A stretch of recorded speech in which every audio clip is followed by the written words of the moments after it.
podcast. It's your boy CJ. It's your boy Trav, man. We here. And then it's your boy Jarvis. Okay, so fellas, it's the first day with the video, man. We got the mics feeling real official, coming live from the kitchen.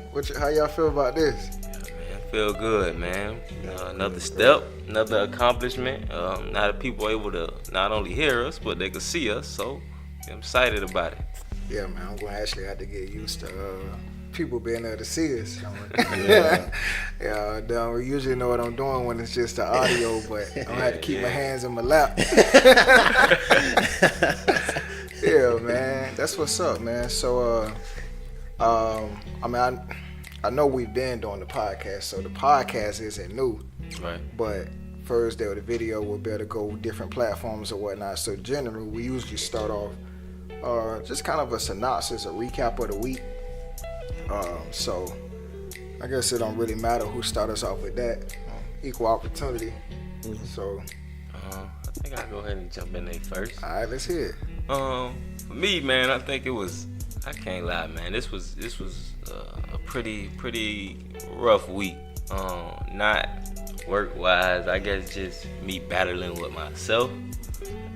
I know we spoke this week earlier on our conference calls. Mm-hmm. And we kind of touched on as far as not letting other things like deter us or affect us in a way that would affect our attitude, being that we didn't have control over it. Like somebody doing something a certain way, we think they should do it this way. Right. Or this happening and we felt like it should have happened that way. That was the podcast when we was talking about my boy Ecclesiastes. Yeah. Okay. The conference call. Okay. So. Oh yeah, I said podcast. Yeah. The devotion. Yeah. So, I think for me, man, that was a big battle this week. After we spoke about that on the conference call, it seemed like, I can't lie, man, it really didn't get better for me. Kind of went downhill, kind of went worse. So I kind of felt myself being more agitated, being kind of upset for no reason, kind of almost that stressed and depressed feeling. Yeah, you was in the mood. Yeah, it's just a mood. Okay. So I mean, I don't know, man. That was kind of tough on me this week, but I can't lie. Today I'm in a whole better place, and that's. I think last night, man. Last night I came home. I was in my living room. I got down on the floor in my living room, man. And I said a prayer. I said a long, deep prayer. Right after I finished my meditation, and as soon as I finished saying the prayer, man, it's like I felt a sense of relief. Okay. You know what I'm saying? Like a sense of freedom. And that was good for me. And then this morning, man, I actually kind of not too long ago before we started setting up for this, I got a text from my wife. Basically, she was telling me everything that I kind of prayed for myself last night, that, you know, she prayed for me as well. Yeah, man, so, your wife sent me and my wife a real encouraging text this morning, man. Yeah. Nice little paragraph, kind of okay. warmed the soul, man. I sent back the emoji with the little tear. Yeah, man. So that kind of made it a lot better for me too. So, as far as that part of my week, it was rough, but it got better. The work week, you know, dealing with kids, it wasn't bad. I had my first official IEP meeting this week. Okay. As the lead person in charge. It felt kind of good, man. Felt kind of good. I felt comfortable. The parents was, they kind of grasped to me and understood that I'm new to this, so they was. It was gentle. They was gentle on me. So, all in all, man, my week was it was a learning experience. Can I ask you something? What's up? And this is something I've been having to work on myself. When you was talking about being in the moods, you know what I'm saying?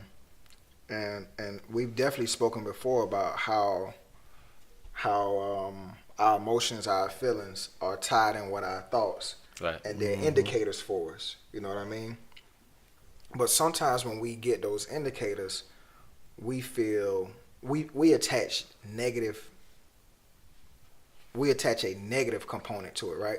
Like this is wrong, or I shouldn't be feeling like this, or if I was not feeling like this, then things will be better. And something I've been trying to work on personally is understanding like it ain't no two yous. Like if it's in there, it's also a part of you. You know what I'm saying? Right. It might not be you, but it's a part of you. It's a component of you. And instead of looking at it as a bad thing, saying, "Hey, listen, I love that about me too." Right. You know what I mean? I actually love the fact that I'm not 100% 100 all the time. You know what I mean? Like that's something about myself that I had to come to accept, right? And if I can accept it about myself, it definitely help me accept it about other people, because other people are also not 100% all the time. Right. You know what I mean? Or maybe it's not 100%, but we human it's just so complex. You know what I mean? There's so many different factors that go into it. So many different. I mean, this is an amazing machine to have to manage. Right. You know what I mean? But I think the podcast would allow us the opportunity to delve deeper into that. So I'm not even gonna press it right now, but definitely an insightful week, my brother. Jarvis, you also in that schoolhouse. Your kid's a little bit older, so tell us, man, how was it up there? Their age might be older, but their mindset, sheesh. But other than that, hey man, like I said, it's your boy Jarvis. I don't know. This week was a pretty much good week. It started off great. Like I mentioned last week, feeling the math vacancy at Windsor. So I'm pretty much an intern math teacher. It's been somewhat challenging, but like I said, at the beginning of the week it was great. It gave me a little glimpse of what that Travis life. What that teacher life is all about. That's that Travis. Like I said, I had an A1 schedule. You know, pretty much had 2 planning blocks and had 2 classes to teach.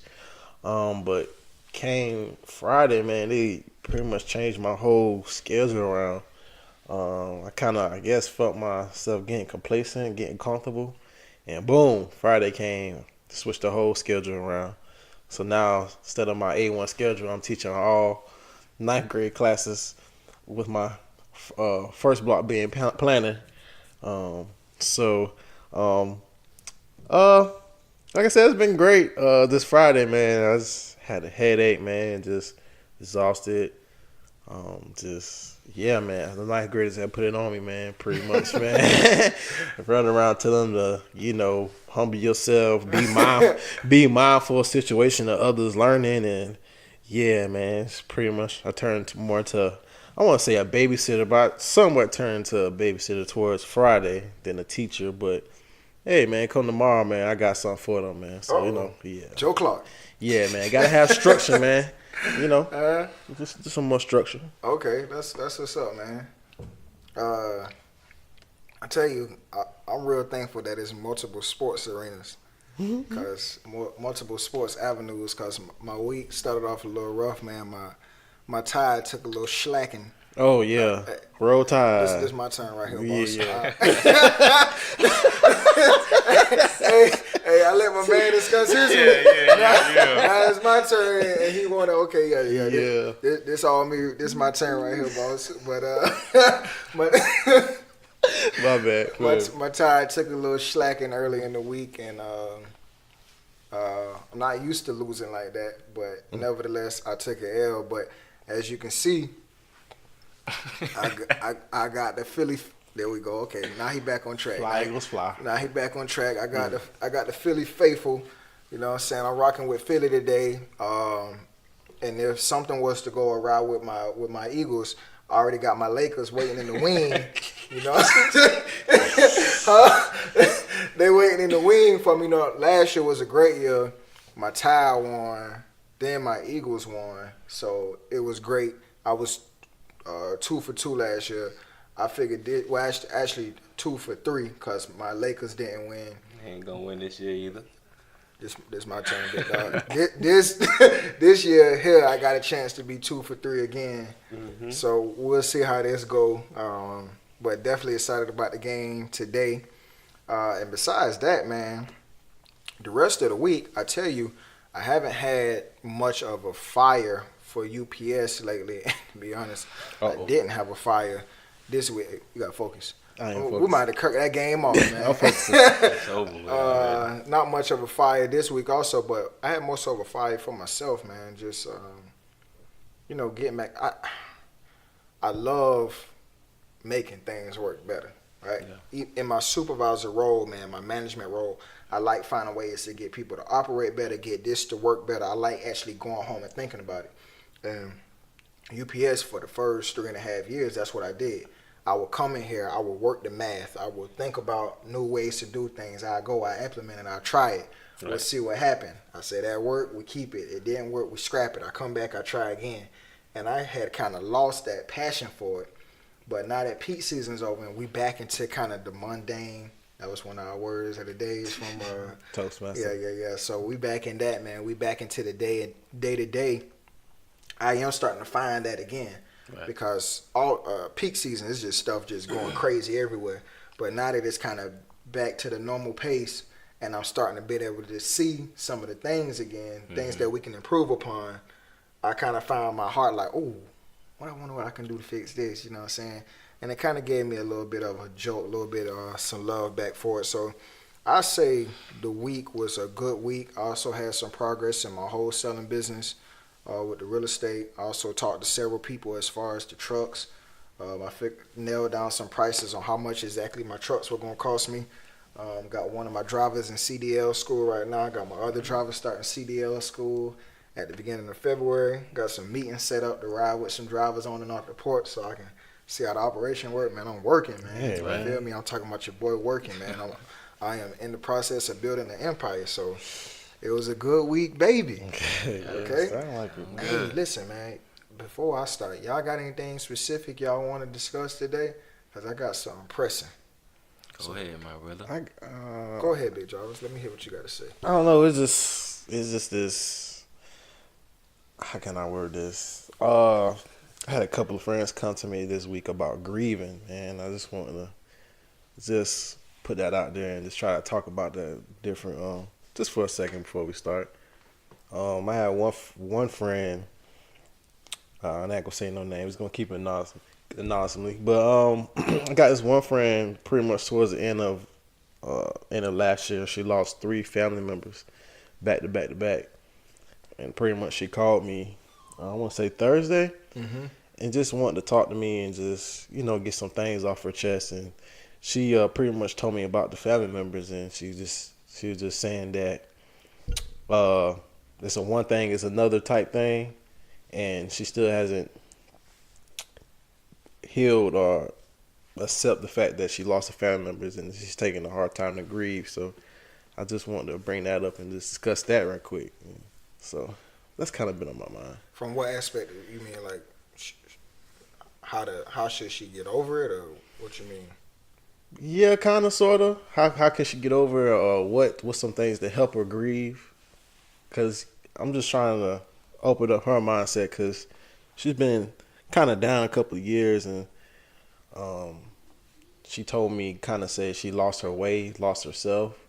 So I'm just trying to help her, get back on track, because, it's a dear friend I know since elementary school, and just wanting to get some ideas and throw that out there, see what y'all boys think about that topic right quick. You said she's been down for some years?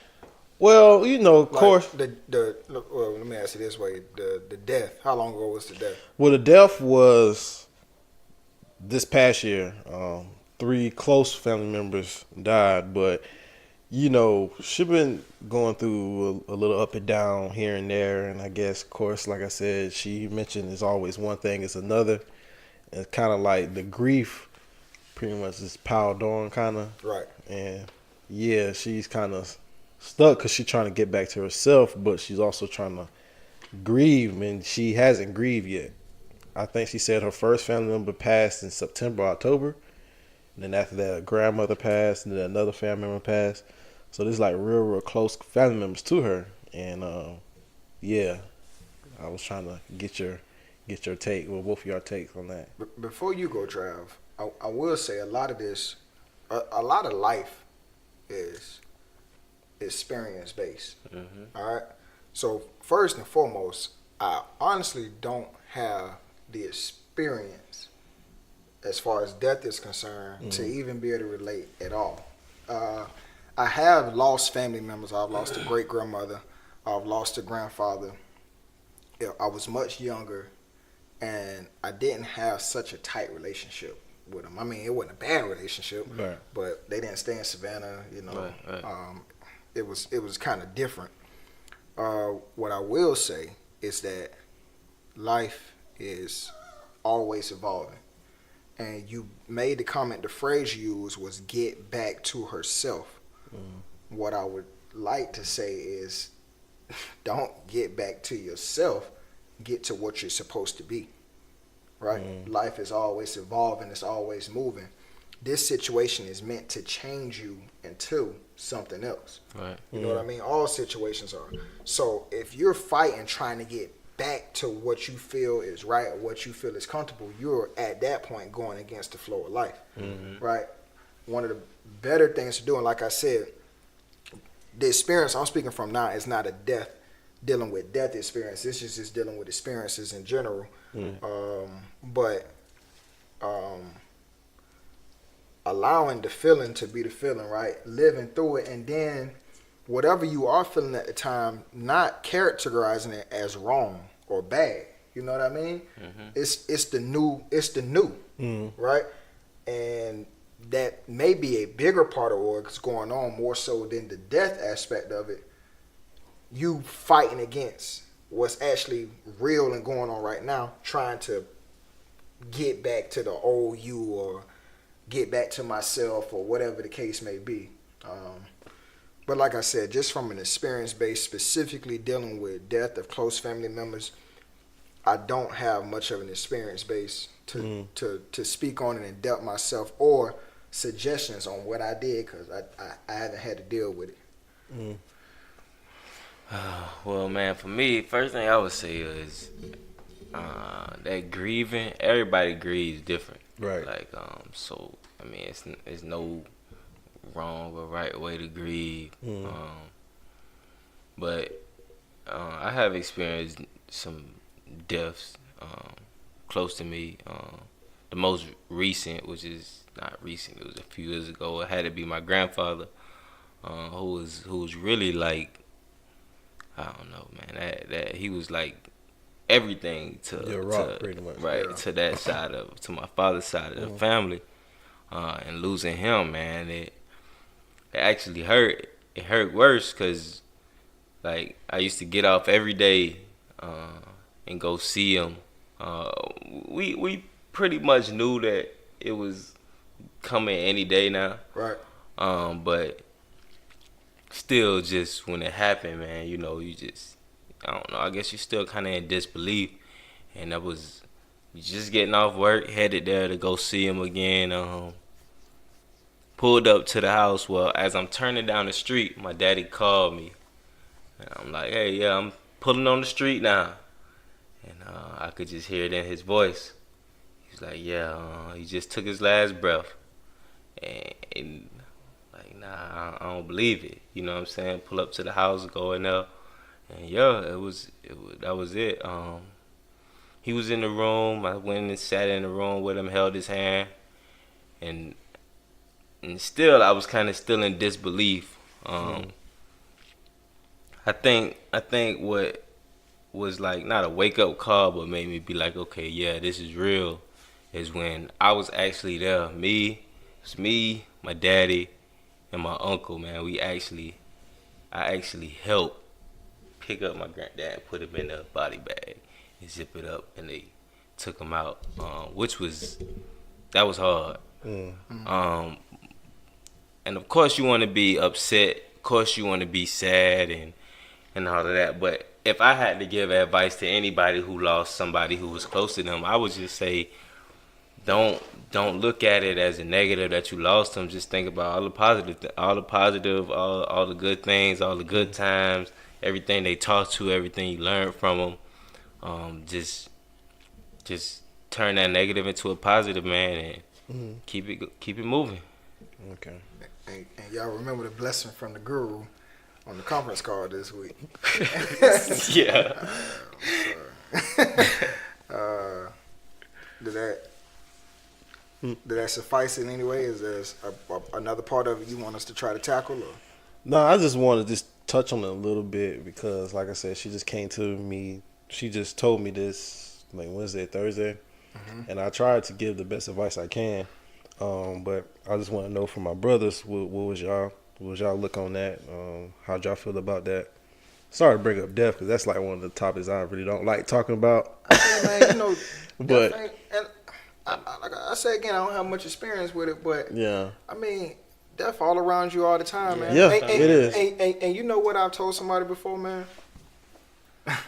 People dying all the time. Yeah. You know what I mean? It's not death that we got a problem with. It's the attachment to what's dying that we got the problem with. Right. You know what I'm saying? Had that same person died and you ain't know them, it wouldn't mean nothing. Right. You know what I'm saying? Right. I cut on TV right now and see people dying all over the place. It won't mean nothing to me. It's not the death that I got a problem with.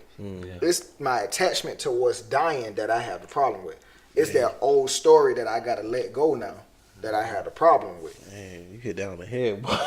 You know what I'm saying? Yeah, you got a point. Man, grass dying, trees dying, fish dying, dogs dying, everything dying, and it don't mean nothing to me. Yeah. You know what I'm saying? I'm kind of just immune to it. It's a part of life. So when the death of somebody close to me happened, it's not that they dead. It's how the experience that I've had with them, that part's gone that I got a problem with. Right. You know what I'm saying? So definitely no problem bringing up death, man. It's a natural part of life. And I say that, I mean, I haven't lost, like I said, I haven't lost anybody terribly close. So I don't know how I deal with that at that time, but it's experiential, and I had to see what their experience is like, and I had to deal with those feelings when they surface. You know what I mean? One thing I want to ask y'all about, and I've already thought in depth about this question, so I'm gonna go first, right? And y'all think, you know what I mean? And it didn't take me terribly long to get to this. So the other day, I go into my meditation. I think I meditate for about an hour and some change that day, and I listened to this video after my meditation. In the video, and the guy says, you know, when we want something, our question is always, how do we get it? Like, how do I get that, right? I want to be rich. How I become rich? How I get this? How I do that? How, right? And when we ask the question in that format, when we say how, we bring it in this egoic driving towards something into it, right? Like I'm driving to make something happen. I'm trying to force it into action, right? Because if you ask somebody how to get rich, it's 1,000 different ways, right? And some people say, oh no, don't do it this way. And then somebody come the exact way and say, oh no, don't do it that way, which contradicts what the other person said, right? Because that's what worked for them. Life is experiential. Like, that's their experience, right? You ask somebody how to lose weight. I might say, oh, you need to cut the carbs, you know what I'm saying, increase the fat. Somebody else might say, why would you increase the fat? You got to, you know what I mean? Like, it's going to be 1,000 different ways, but it's experience again. Right. So the answers are already inside of you, you know what I mean? The best way to get the answers is to know yourself, you know what I mean? Like, if you go to eat a chicken nugget and you got a bad feeling about the chicken nugget, you probably don't need to eat chicken nuggets, you know what I'm saying? Right. Somebody else probably can't eat chicken nuggets. It's different strokes for different folks. The best thing to do is to know yourself. Right. The answers are built in, you know what I mean? That's the beauty of life, man. Like, it's already all built in as long as you're willing to, first and foremost, listen and then evolve. But the guy was making a point. Instead of saying how to get something, ask yourself, what would I have to become in order for that to be possible? Right? Because we were talking the other day. I think we said something about the Camaro on one of the conference calls. Travis likes Camaros, and I forget what context it was being used in. But say I did earn a lot of money, right? What's the point of earning all the money or buying the car or the house or anything if it don't change who I am? You know what I'm saying? If it was just the money, you know what I mean? Right. If the money didn't represent discipline or persistence or patience or perseverance, like if it didn't represent anything deeper, if it didn't change me as a person, right? Then what was it? It did nothing. So Right. what would I have to become to make that possible? So after I got out the meditation, I started thinking on the question, Trav, this was the day we was on the phone. I was like, bro, like, we legit bored, man. So, like, I was legit bored. So I feel my body trying to break out and do something else. You know what I'm saying? Like, I'm about to drive him. And then I'm like, man, you know what? I'm going to accept this moment. Right? Like, why this moment got to be bad? You know what I'm saying? Why do I have to get out of this moment when I got nothing to do? I ain't got nothing to do. I'm just going to lay here. Yeah. You know what I mean? So I laid there and I started thinking on the question. And this is what I came to myself. What would I have to become to make my dreams come true? For myself, I would have to become a more honest person. Right? And when I say honest, I am not a verbal liar. You know what I mean? If you ask me a question, I'll tell you the truth. You know what I mean? I'm not a verbal liar. And this honest about myself, I am a manipulator. You know what I mean? Right. I can manipulate a situation. And what does that mean? I'm a manipulator. I thought of a plethora of ways that I do this, but one specific way. And this one not even that deep. This is just, it's so ingrained I do it all the time.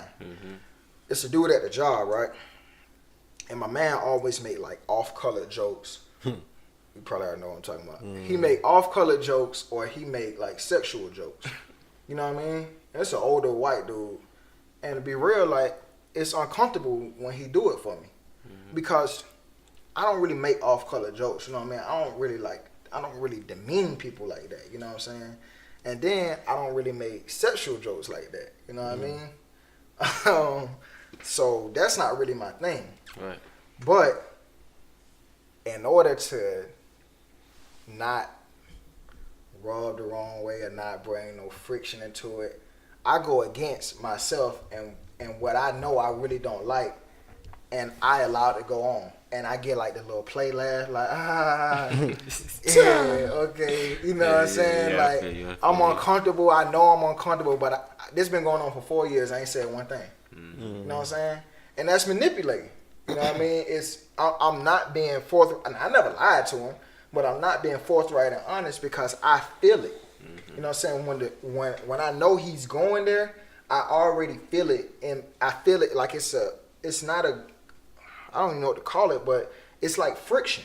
You know what I'm saying? I feel the friction inside of myself. And it would have been very easy from the very beginning to say, hey man, boy, hey, I don't mean this no bad way or nothing, man, but I don't really joke like that, bro. You know what I'm saying? I don't really, right? And I'd have been real with myself at that point. You know what I'm saying? Because we were talking and things we believe that you attract like things, right? Right? Money's attracted to a certain type of person, you know what I mean? And it ain't attracted to no phony person. You know what I mean? And that's what I'm being if I had to be real, you know what I'm saying? The things that I really desire, am I who I need to be to attract those things? I don't know. And that's one thing I noticed about myself. And like I said, man, it's so many different ways that I do this, that I allow people to do stuff around me or to me or say stuff to me that but I won't ever say anything because I'm trying to manipulate the situation. You know what I'm saying? This dude he do a lot. You know what I'm saying? As far as at UPS, he do a lot for me. You know what I'm saying? Right. And I don't want to rub it the wrong way. I'm trying to control the situation, manipulate it, I want it to work out in my favor, so I let this go on, and it shouldn't be like that. Right. You know what I mean? And say I did tell him and he took exception to it, then that's just what it is at that point. You know what I'm saying? And with that brings in fear, right? I'm fearful of what's gonna happen if I say something, right? They say scared money don't make no money. Like you can't be fearful talking about you want to be rich. You know what I mean? You know what I mean? Chances Bill Gates and them boys took, like that ain't how wealth is accumulated. That ain't how nothing good is accumulated. You know what I mean? You can't bring nothing good out of fear and worry and doubt and right. So, for myself, when I thought about the question, what would I have to become? And this is the thing. You can ask that question for the rest of your life and you're always going to get an answer. Right? Even if I fix that, it's still something else. It's still something else. It's still something else. That's the point of life, is to evolve, right? To continue to evolve. I heard a guy say it this way the other day. The beautiful thing about life is that it reflects through you who you are. You know what I mean? So if you would just actually pay attention to it, pay attention to your insides, and then pay attention to what you see outside of you, life is reflecting to you who you really are.